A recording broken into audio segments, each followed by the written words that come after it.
Je suis Jérôme Schweitzer, je suis conservateur des bibliothèques à la Bibliothèque nationale et universitaire de Strasbourg. Je suis né à Altkirch, dans le Sundgau, et donc actuellement, je m'occupe de l'ensemble des politiques dites de valorisation de la bibliothèque, c'est-à-dire à la fois la numérisation de ses collections, les expositions ou les relations avec d'autres bibliothèques, que ce soit en France ou ailleurs en Europe.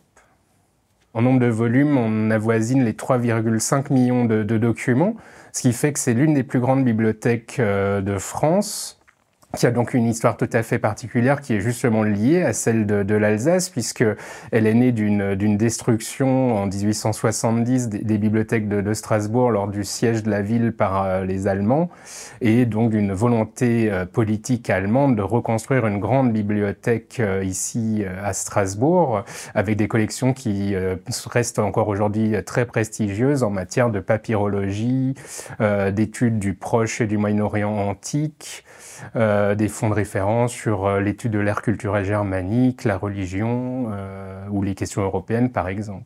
On a un fonds extrêmement important en langue allemande, également un fonds de référence bien sûr sur l'Alsace, le fonds des Alsatiques, avec une forte représentation à la fois en langue alsacienne, en français, en allemand, qui reflète l'histoire de notre région, et ça fait partie de ses forces. Et je parlais lui aussi de la numérisation. C'est aussi ce qu'on cherche à mettre en avant, cette particularité du patrimoine alsacien, ce bilinguisme français-allemand qui nous permet aussi de travailler avec des bibliothèques de l'autre côté du Rhin. On est partenaire depuis maintenant 20 ans avec la bibliothèque du Württemberg à Stuttgart. On travaille régulièrement avec la bibliothèque du Bad à Karlsruhe.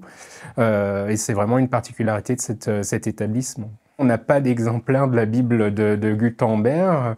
On l'avait quand même exposé il y a quelques années, justement, l'empruntant à la bibliothèque du Württemberg à Stuttgart. On a une collection d'incunables qui a été reconstituée après l'incendie de 1870. Il y a autour de un peu plus de 2000 incunables à la bibliothèque, mais malheureusement pas la Bible de Gutenberg. L'une des missions de la bibliothèque, c'est aussi de conserver son patrimoine, et donc y compris les pages les plus sombres.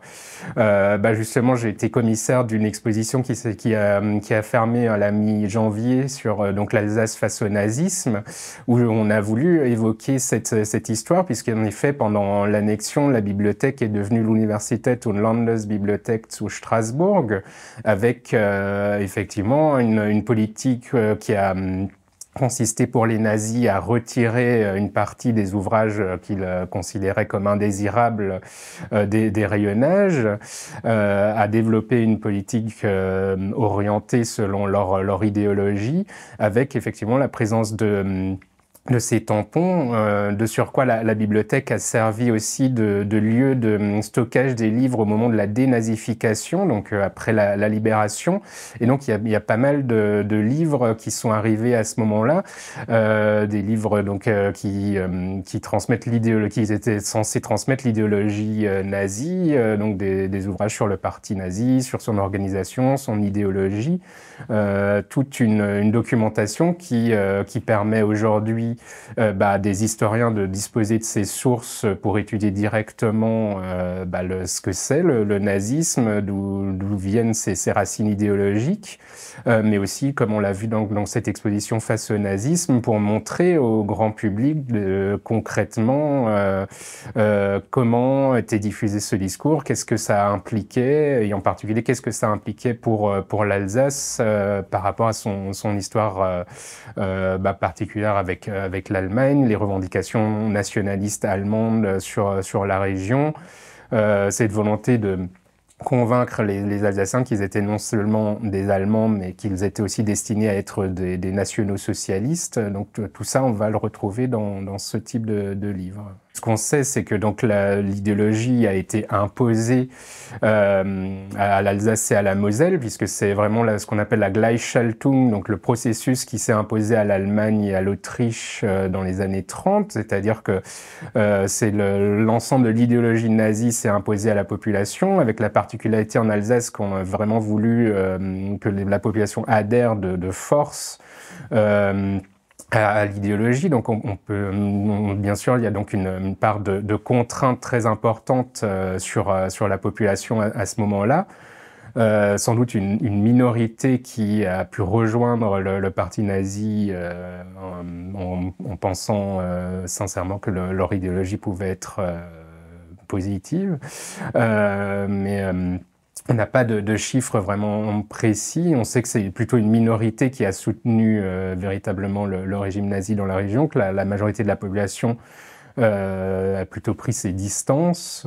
Après, c'est des choses qui sont encore en cours d'étude et qui restent relativement sensibles. On a pu avoir des réactions du public à l'issue de l'exposition qui disaient que justement on insistait trop sur ceux qui ont rejoint, qui ont soutenu le parti nazi, pas assez sur d'autres aspects. Il y a aussi eu un important mouvement de résistance, enfin plusieurs filières de résistants, etc. dans la région. C'est des questions qui restent encore aujourd'hui à creuser, je pense, et qui sont encore délicates parce que même plusieurs générations après, c'est un traumatisme qui reste très présent en Alsace avec la question de l'incorporation de force, donc des malgré nous. On a mis aussi en avant le fait que ça a concerné non seulement les hommes mais aussi les femmes, bien vu qu'il y avait aussi le Reicharbeitsdienst pour les femmes. Donc des questions qui ont la particularité, je pense, en Alsace d'être plus sensibles aussi parce qu'elles touchent véritablement l'ensemble de la population. Tous les Alsaciens, les Alsaciennes ont des grands-parents, des arrière-grands-parents qui ont été directement touchés par cette imposition du totalitarisme nazi. Et c'est ce qui fait, je pense, qu'il reste encore des choses à étudier d'un point de vue, de prendre plus de distance sans doute par rapport à cette période pour pouvoir l'étudier de manière plus sereine. Il y a plusieurs milliers d'Alsaciens, d'Alsaciennes qui ont été arrêtés après la guerre. On a mis en avant la réutilisation très rapide du camp du Struthof ou du camp de Schirmeck pour y incarcérer des personnes soupçonnées ou accusées de collaboration. Ça aussi, c'est des choses qui mériteraient encore davantage d'études. Puisque il y a une certaine ambiguïté aussi par rapport à ces questions. On sait que le fait que ces personnes ont été incarcérées relativement rapidement leur a sans doute évité des procès expéditifs, voire parfois des lynchages. Mais c'est quelque chose qui, de la même manière, a pu toucher un grand nombre de personnes, avec parfois des gens qui ont pu être accusés à tort, juste par jalousie, des gens qui, eux, au contraire, étaient impliqués, d'autres qui ont pu s'échapper. Enfin, c'est des questions extrêmement complexes qu'on a essayé d'aborder dans l'exposition, mais on n'a pas couvert l'ensemble des problématiques que ça peut poser. L'Alsace a quand même une consistance culturelle relativement forte dans la mesure où elle dispose d'une langue, d'une littérature, de formes culturelles qui lui viennent de son histoire au sein du Saint-Empire romain germanique. On le voit d'ailleurs des liens que ça peut être avec l'Allemagne, avec l'Autriche, avec les pays germaniques en général.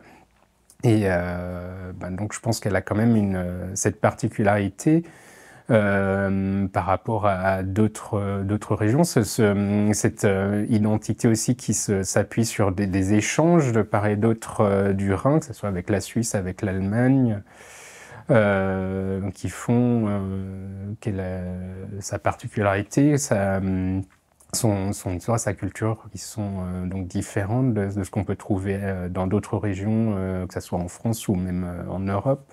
Qu'est-ce que c'est être alsacien? C'est avoir, je pense, ce sens des échanges transfrontaliers déjà, avec notamment l'Allemagne. Ça, c'est quelque chose quand même qui à mon avis, fait partie vraiment des particularités de la région qu'on ne va pas trouver ailleurs.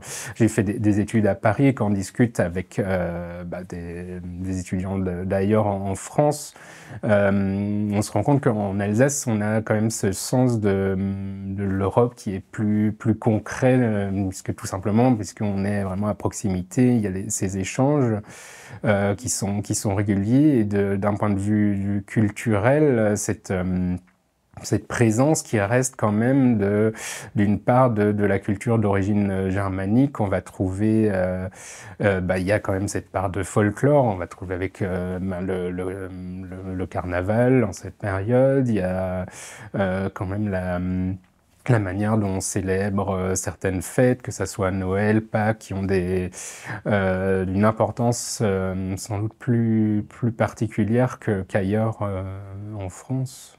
Je me sens alsacien dans la mesure où je considère justement que c'est cette particularité d'avoir cette double culture qui fait la richesse d'être alsacien. Et donc je pense qu'effectivement par rapport à si j'étais originaire d'une autre région de France, ma manière d'être, ma manière de réfléchir, de faire serait sans doute très différente. Et donc pour ce type d'échange, je me sens alsacien, oui.